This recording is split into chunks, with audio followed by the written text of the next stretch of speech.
এখন আমি আর মা বাবাকে আরেকবার দেখতে যাচ্ছি। এটা আমাদের কেপিসি হসপিটালের ক্যাম্পাস।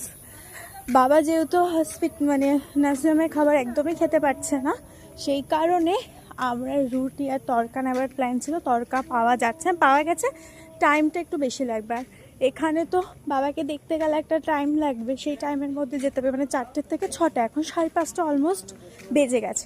সেই কারণে আমরা ডিসাইড করি যে বাবাকে কলা দেওয়া হোক, তাহলে রুটির সাথে কলাটা অ্যাটলিস্ট সে খেয়ে নিতে পারবে।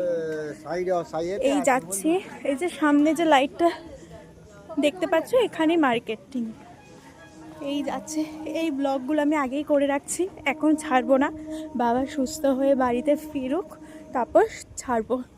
প্রথমে ভেবেছিলাম এইসব ভিডিও কেউ করে নাকি, ছাড়বো না। তো দেখছি সোশ্যাল মিডিয়াতে সবাই করে, যে তো তোমরা আমার পার ডে ভিডিও দেখছো, পার ডে ব্লগিং করি আমি।